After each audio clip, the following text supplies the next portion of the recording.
આપી દીધેલો છે ભાઈ, બરાબર 10 જણાએ જવાબ આપી દીધો. સેકન્ડ નંબર દેખાશે. ચલો રેડી 142 કોડ વ્રજ વોચિંગ બેસાડીશું. ચલો ઓકે.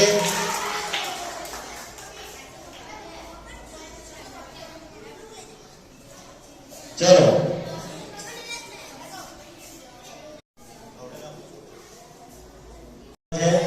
ત્રણ પ્રશ્નનો પડાવ છે.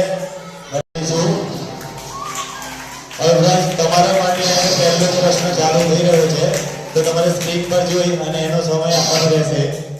60 સેકન્ડનો સમય મળશે તમને, બરાબર? 60 સેકન્ડ માટે સૂર્યમંડળનો સૌથી મોટો ગ્રહ કયો છે? સૂર્યમંડળનો સૌથી મોટો ગ્રહ કયો છે? તો ગુરુ, સી શુક્ર અને ડી મંગળ. તો તમે એના માટે જવાબ આપી શકો છો. બોલો.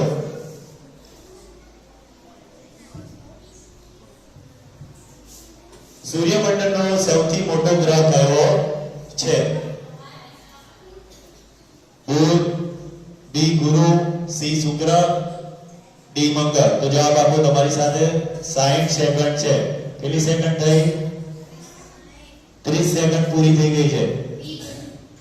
આપણે આગળ કમ્પ્યુટર તમારો જવાબ આપશે, જો એ સાચો છે કે ખોટો.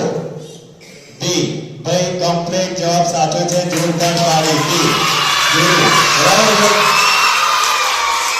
તો બ્રજે પહેલો સરસ મજાનો જવાબ આપ્યો છે કે સૂર્યમંડળનો સૌથી મોટો ગ્રહ કયો છે ભાઈ? ગુરુ છે. પ્રકાશમાં કેટલા રંગ આવેલા હોય છે? સફેદ પ્રકાશમાં કેટલા રંગ આવેલા હોય છે? તો તમે 7 ઓપ્શન ડી એ. તો તમે જવાબ આપી શકો છો. ઓપ્શન સી 7 કરી દિયા જાય લો. ઓકે. તો બ્રજનો સી એકદમ સાચો જવાબ છે. જે હવે જ આપણે સાયન્સ ફેરની અંદર ન્યૂટન તકતી વિશે જોયું, બરાબર? 7 રંગો તમારી સ્ક્રીન પર હાજર છે. વિજ્ઞાનની ભાષામાં તરલ એટલે શું? વિજ્ઞાનની ભાષામાં તરલ એટલે શું? ઓપ્શન એ ઘન, ઓપ્શન બી માત્ર વાયુ, ઓપ્શન સી ઘન પ્રવાહી વાયુ, ઓપ્શન ડી પ્રવાહી અને વાયુ. તો તમે તમારા પ્રશ્નનો જવાબ આપી શકો છો. તમને 60 સેકન્ડ મળશે. તમારી પાસે 2 લાઈફ લાઈન છે. તો લાઈફ લાઈન કઈ લાઈફ લાઈન લેવા માંગશો તમે? Audience tick tick. તો ઓડિયન્સ માટે આપણે કેટલાક સાહેબો જે આપણા છે, સર મેડમ, એમને રાખેલા છે 1 2 3 4 5 6 અને 7.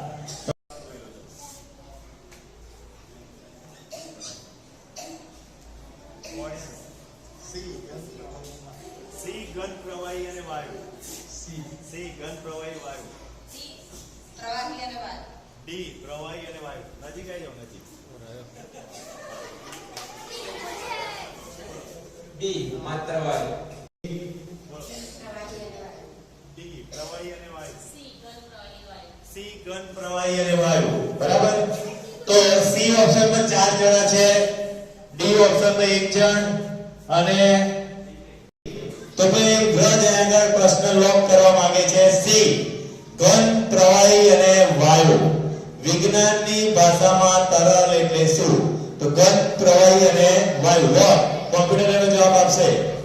તો ભાઈ સાચો જવાબ છે ડી પ્રવાહી અને વાયુ. તો સોરી વ્રજ આગળ ગેમ આપણે ઓવર કરીશું. વ્રજ માટે બોલવા માટે 2 પ્રશ્નના સરસ મજાનો જવાબ આપે છે. ચલો બને.